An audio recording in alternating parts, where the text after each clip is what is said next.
Hi, my name is Christopher Perry. Welcome to PeriVision Loops, and this video is why PeriVision Loops. And if you've seen any of my previous videos, you'll see that I always ask, if this is the first time you're seeing the video, please watch why PeriVision Loops first. This is why PeriVision Loops. That's this video. In this video, we're going to go through the setup, how I approach the music, some of the rules I set for myself, and also how some of the previous equipment I used that actually didn't work out. So let's get to it. All right, initially what started me interested in getting looping is I watched a video by Elise Thoreau, I think, if I'm pronouncing that correct, and Elise, if it's wrong, sorry. She did this wonderful mashup between Radiohead and the Police, and she did it live. She put the drums down, and then she put the bass down, and she started playing the other instruments. Now, she had people off camera helping mix and turning this off and on, but essentially she still did it live. And at the time, I was working on playing Smith songs on the guitar, and I thought to myself, I wonder what it'd be like to try and loop the Smiths. Now, it's already pretty hard to try and play and sing at the same time, especially given that I'm not a very good singer. But to do that and compose as you go is already amazingly difficult. And then if that's not hard enough, I decided to add another rule. So I used to go busking when I lived in England with my mates, which is basically going to play on the streets. And you want to take the least amount of equipment you can with you. So same thing if you're doing an open mic, you want the least amount of stuff you can do. So the other rule I have for myself is whatever equipment I use has to be small, portable, battery operated. So those are my rules, but hey, challenge accepted. I decided, let's see if I can do it. So for looping the Smiths, the Cure, or anything else, obviously the more difficult the song is, the harder it is to loop.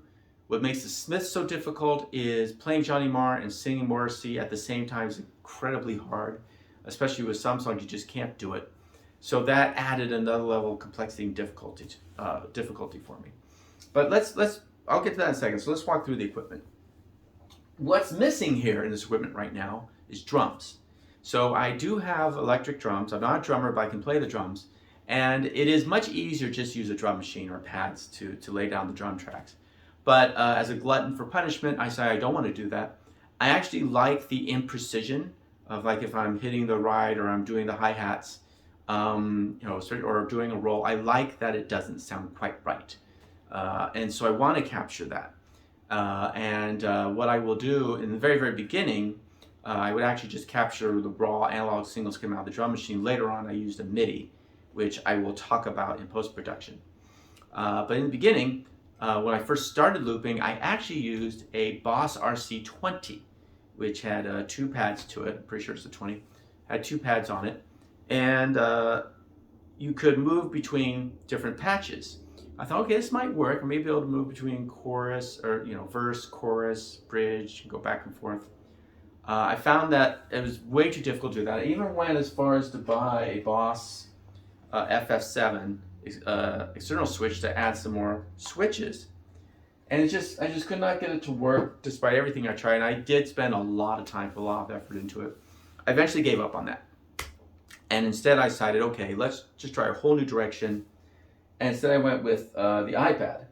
Now, to get the iPad to work, you need to still get analog into digital, and I use something called an iRig, and we'll cover that in a second. But the reason I really like using the iPad is that it's small, portable, battery lasts a long time. But I also found a program called QuantiLoop. I looked at a bunch of looping programs, and I really love QuantiLoop, especially for live. But also I like QuantiLoop because for someone who's kind of, a little bit on the older generation side, I do like the pads, I like the dials, I like the physicality of what is represented in the program. And also what I like is I got this. This is a iRig Blue board, and these 4 pedals happen to align with these 4 pedals, which is fantastic. Also, bonus points, there's an extension for this thing that can connect to my FF7. So I can have 5 buttons or 6 buttons. So that is a really, really great, convenient thing. It extends it quite a bit. So that is the looper part. Now, like I said, I do have drums, so usually I pre-record the drums. So before I start anything, normally I will have the drums placed in advance. Now, how I set up these loops, I'm not going to get into the details of timing and how I set up the distance, but in general, the easiest way if you're just starting to set up a loop distance is actually loop the actual song. Take the song and actually loop the part of the chorus that you think you want to repeat. Loop the part of the verse that you think you want to repeat, or the bridge you want to repeat, or whatever. And actually practice with that and put them on the different tracks and feel like, are you able to construct the song and move through the song with different parts of the songs you want and make it sound reasonable? That also, aside from planning, helps you figure out how long each one of these patches need to be. So, which is really important. And they're not always going to be the same. In fact, most of the time they're going to be different lengths. Now, that being said, so normally I have my drums ahead of time. Now I need to get my guitar and bass and other things in there. And I have a Boss. I have a lot of Boss stuff. I have a Boss GT1 effects pedal. I used to have a whole bunch of regular effects pedals, those disappeared. So I got this. And what I like about this, it has 99 memory patches in it. And the advantage is that instead of trying to turn off each pedal off and on, or with how I used to use this, trying to go patch 1, patch 2, patch 3 to patch 1, I can just keep going up the patch tree, even if I'm repeating. So I could have my introduction guitar. Then I go up to the next one, that's the bass. Then I'm back to that intro guitar again. Now I'm to rhythm. Now I'm to distortion. Back to rhythm again. And you just keep climbing up. You have 99 patches, you have plenty of room. And it's very important, it's key in my mind, to simplify as much of the interface as you can. Because remember, you still have to play the song and sing the song while you're messing with your effects and changing patches on the looper. So you definitely want to try and simplify this as much as you can. So that's part of the puzzle, part of the game of playing this thing. Now, you'll notice I had 2 cables coming out of this thing. One cable is actually going to my recorder. This records just what comes out of the effects pedal. The second cord goes to this thing called an iRig adapter. This is a to D, and I like this iRig because it's simple, no power, and works pretty well. Now you'll notice I do not have a patch coming out of the amplifier. With the way this is supposed to work is you could guitar in and this goes out to your amp. It never sounded right to me. I could never get it to work. So instead, I just go straight out of the iPad. I take the headphones out of the iPad and I drop it here into my mixer. Now if I was doing a live show, I would just take this straight to amp. But I'm actually recording it here on a separate track, and when I do post-production, I'll explain that. But what this gives me is each guitar or sound raw, and then this gives me the live, the accumulative sound. And here, this other one, just to let you know, this is a microphone. For the microphone, I actually have a Quantum Loop, or a Mic Mechanic TC Alcyon. Because I am not putting the mic through this, I need something else to give me reverb and everything else. Just gives it to me. I do use the autocorrect, although I found myself using it less and less and less and less. I'm kind of starting to become less enamored with it over time, but I still use it a little bit. And that is the setup, physically, of how I get everything into, how I route all my music to eventually get to my amplifier here, which unfortunately you can't see, but that's okay. So that is the setup. Now, how I actually play it, how I go about it. So if you, a lot of people when they loop, by the way, a lot of people don't even like to use the drums. They'll do something like this, or they'll use their voice, but I'm not into that.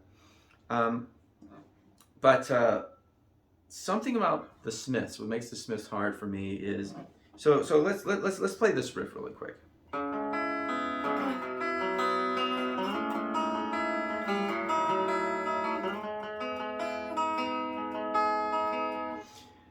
And it goes on. There is no way I can play this riff and sing at the same time. And I've tried. I just can't do it. The only way, if I want to sing this, is I have to eventually just play it as a rhythm.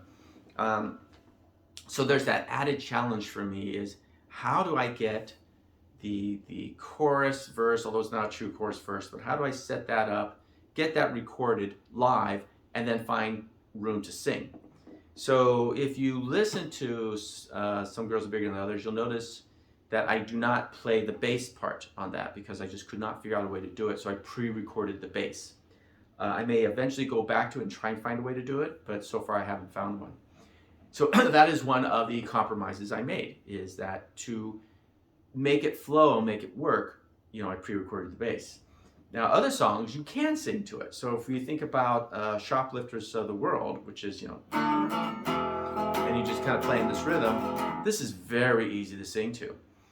But here's another problem. So let's say this is going to be our verse. So this is the loop. And it just keeps going over and over again. Great, right?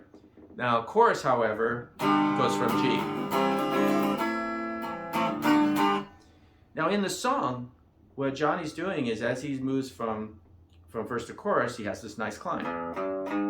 So it goes from the E to the G. That's very nice. However, because we have that loop, we can't put that in there. And also because of the way it's playing, going from D to A to G just doesn't sound right.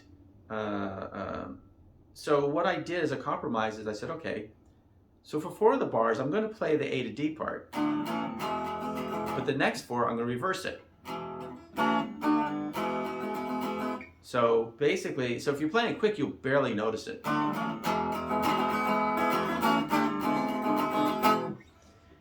But what that does is that kind of makes the transition to going to the G a little bit better. So going, in my opinion, going from A to D to G feels nicer than going from D to A to G. Mostly because you kind of have this nice little climb thing going on. Here's that bass part. So that's one of the cool little things. This is the fun part. This is the little tricks, the little things that you have to kind of solve to make the song feel good. Now, and then for every song you play, be it The Smiths, The Cure, be it Radiohead, be it, I don't know, whatever you want, every song's going to have its own challenge, its own little difficulty, and that's the fun part, is how do you solve it. Now, there's that part, right? But what you'll notice when you watch most, and so far all the videos, is usually towards the end of the song, at least when I get past all the lyrics, I start to change the song. I'll take the song in a different direction, because one of the nice things about looping is once that end loop, that last loop is running, you can just keep putting things on top of it. So you can just put little riffs on there and just, add a little riff, add a little part, add a little whatever you want. And as you build it up, you can actually take the song into a new direction. And that's the other fun thing for me to do, is where else can this song go? Aside from where it was originally planned, and how do I take it there? So these are the things I'm doing when I'm looping, and this is why PeriVision Loops, is to solve the puzzle and to see, once the puzzle's been solved, where else can you take it? Now, that's how we at least get the live part down. Now let's talk about post-production. So hang on. So welcome to post-production. Now what we are looking at here, this is a program called Audacity, and Audacity comes at a great price, free, open source. And if you're not already committed to a recording editing software package, this is a good place to start until you kind of figure out what you want to do. It's not that easy to use in some respects, but it's not that terribly complex either. So let's just get straight into it. Now we have this track here. This is called Mono 2. This is from the recorder, as you saw in the previous earlier in the film. And this is the cumulative sounds that I've been building up over time using the looper. The second track, this is where I have each individual sound. So here's the guitar intro. This is probably verse, bass, chorus, bass, verse, bass, chorus, and here's a solo. So here is the guitar parts isolated. And our goal is to use a combination of the drum sounds, here's the drum, and these isolated guitar sounds to reproduce this cumulative sound. And we want to do that so that we can edit each one of these sounds, volumes or tones as we like. So the really good trick here is the drums. So here is the verse drums, and this was taken from the iPad, and actually this was recorded straight from the drums, I believe. Actually, I used MIDI, but let's ignore that part. Many of the early stuff was just straight from the drums to the looper. Once I set, beats per minute and how many bars, so that you have a loop, and then normally I use some sort of metronome to keep me in time, and I just keep doing it until I kind of get it right and the loop sounds right. So now we know with this WAV file exactly what the distance of one loop is going to be for the verse. So this is where we're going to start. Now, what we have to do is we need to line up these drums with the sound sample. So I'm going to actually move the cumulative down here, and then I'm going to bring this a little bit closer. And what we're going to do is we're going to zoom in and try to align these WAV files. Now you'll notice that this WAV file is a little noisier than the drums, and that's because the guitar is playing while this is going on. So that's where a lot of this noise is coming in. So we have to kind of be a little bit careful how we align these things. And we do want to try and get as close as we can, like literally down to looking at each sample point. And because the guitar is playing during this time, you kind of want to jump around a little bit and kind of cross-check and see if you have it mostly lined. And this looks pretty good, so I'm pretty satisfied with that. So what that means is that if I take this drum loop and then we're going to repeat, so we'll just repeat once, it's the same as running the looper. So I can repeat this 15 times, it'll run as a loop. The only reason I'm not doing it more is because then I have to go to chorus, which is right here. And just for convenience sake, I'm going to go ahead and align it. And you'll notice that it snaps. That snap is a lifesaver, and you're going to see me using it over and over and over again. But now that that's there, I'm going to actually reduce that because we're only going to just show you the basics, and then we can go from there.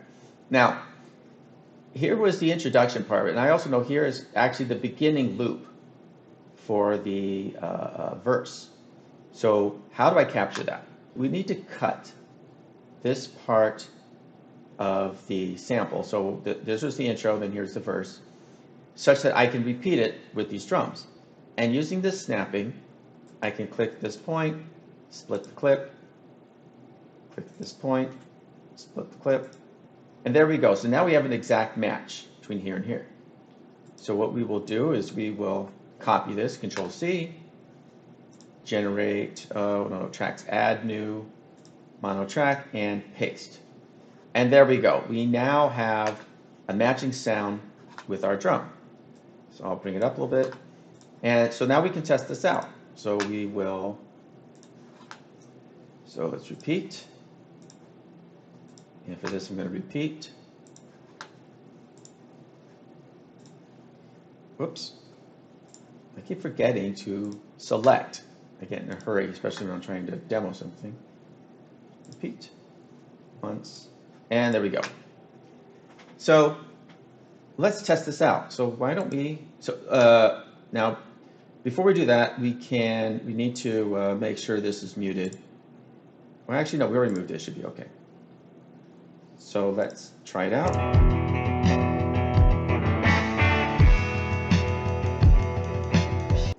Sounds pretty good.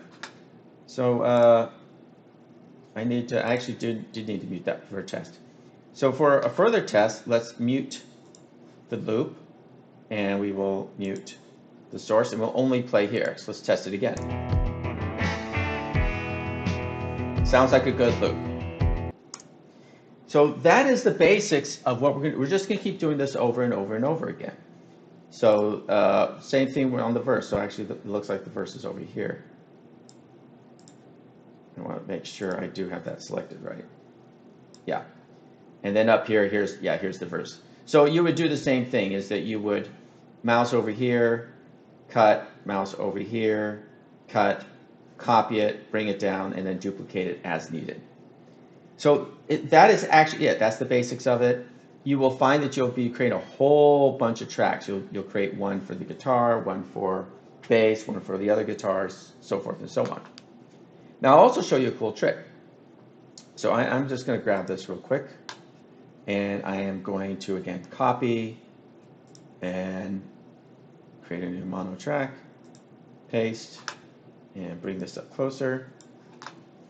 Now here's the cool trick. So this is already selected. I'm going to put an effect on. So in this case, I'll do reverb. And I'm going to select wet only, which means only the reverb sound, not the original sound itself, and place that there. Now, how does that sound? So if you listen to it, you hear just the reverb. Now you can make a really kind of cool effect by taking the original sound, moving it slightly, to the left, maybe 30 or 40. Take this sound and pan it all the way to the other side. And then if you listen to it, now you need stereo headphones to hear it, but it gives it just a little bit more, life, a little more space. And then also, a helpful trick is to rename these things, and it helps a lot. So we're going to call this guitar. Actually, I usually number them, so guitar 1, and then this is going to be guitar 1 reverb. Why you do that? So when we go to our mixing board, we can actually see the drums in our guitars and guitar reverb. And typically I will bring the reverb part down a little bit. So this, I don't know, yeah, 30% I guess is okay. So now that it's down a little bit, when we play it, so let's go back and play this again. It gives it that little hint of space. And you can kind of play with the volumes and play with the spacing to kind of get the feel that you want. And a lot of times what I'll do is the first 2 guitars, I will do this little trick on it, and I might put one guitar on one side, the other guitar on the other side. You can do this with the drums as well. You can take the drums, duplicate it, add an effect, and kind of shift it off just slightly, and it gives it a little more space and a little more dynamic feeling. So that is the basics. That's really how you can reproduce, and then of course same thing here, we need to duplicate it. So repeat. I keep seeming to do that. So let's actually select it and then repeat. I don't know why I'm doing this, because it's obvious how it works, but I just do it. So we can keep repeating this, the verse, chorus, all the way through the rest of the song, all the way to the end, and we can control and tune each one of our instruments, so for post-production. And then when you're done, you can either choose to, let me see, I've kind of forgotten where it is now. I think it's under File, yeah, Export. You can export straight as an MP3 with everything, or a WAV file if you want to bring it to some other program.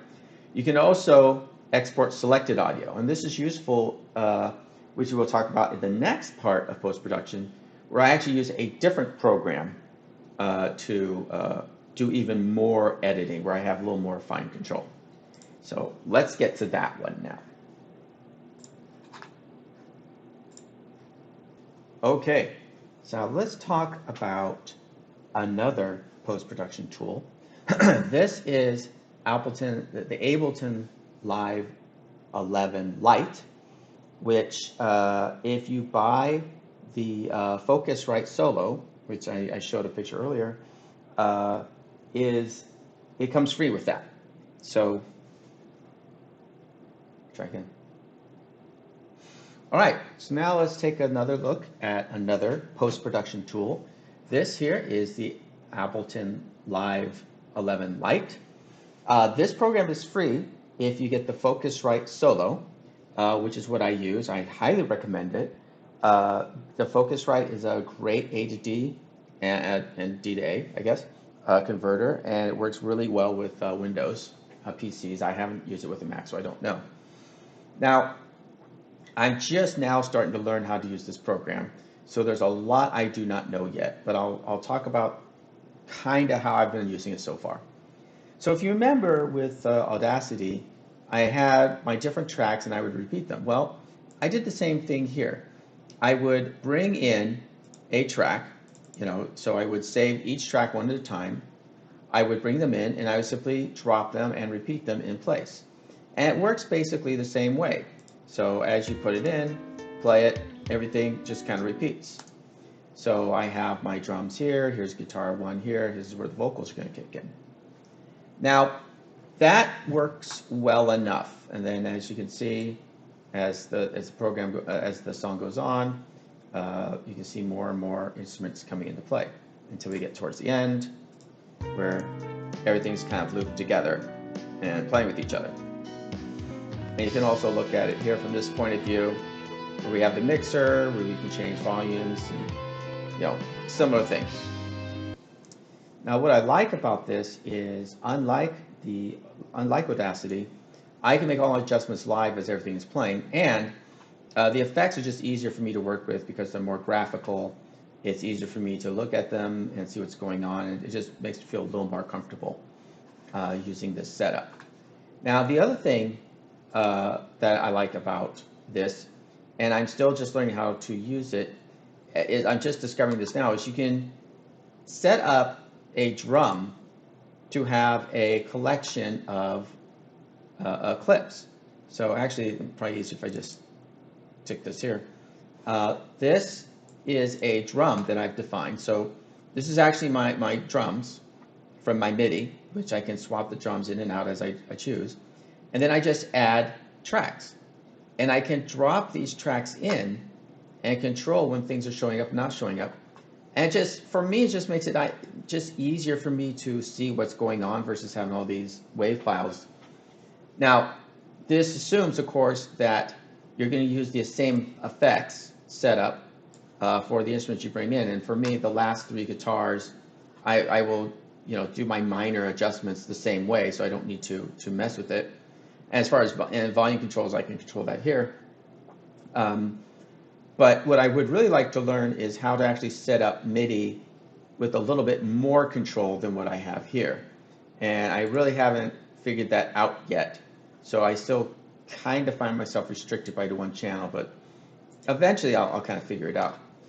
So this is great. I'm still using the same kind of approach that I've been using, but I'll show you something else. I think it's with Shoplifters, not sure. Let's open that program. And yes, here we are. So up here you can see that I'm actually using my MIDI drums. And this is going to be the way I do things in the future. So I actually record using MIDI into Ableton directly. And then I can tweak the drums or make whatever little minor adjustments I need to make. Also, I can play with my different instruments, move them around. But what's nice is, unlike with Audacity, I can change a drum out. If I don't like the hi-hat I'm using or tom I'm using, I can change it. I can change the value. I can change the tones. So that one thing, the ability to edit my drums in post, was enough for me to stop using Audacity and move to Ableton. Now, I haven't completely left Audacity, keep in mind, because as I showed you before, I still need to bring the instruments when I isolate them and bring them in one by one. So it's not a perfect, I can't do everything in this program yet, but hopefully as I learn more and more, I'll be able to do it. So for now, actually that's not the right file, but it doesn't matter. For now, it's a combination of learning how to use Audacity to create each sample, the drum sample, guitar sample, bass sample. Once those samples are created, I bring them into this program, then I do the rest of my work here. So that's how I do post. If you want to spend, I'm sorry, if you have more questions about this program specifically, again, I probably won't know the answer. You can ask it in the channel. I will try to answer it if I know, but I am still just learning this myself. So hopefully I can help you, but if not, there's so many videos out there on how to use this program. I'm sure somebody will have an answer. All right, so that concludes this part of post-production, and let's start looking at some videos. So you should see up below a list of videos if you're in the blog, or if you're in YouTube watching this, I'll have a link to the blog where I have all my other stuff. And then also, by the way, if there's any really good singers out there, male or female, who could do the Smiths, let me know, because every time I hear my vocal track, I'm thinking to myself, no matter how many effects I put on this, you can't fix a non-great singer. All right, we'll see you out there as we continue to loop. Bye-bye.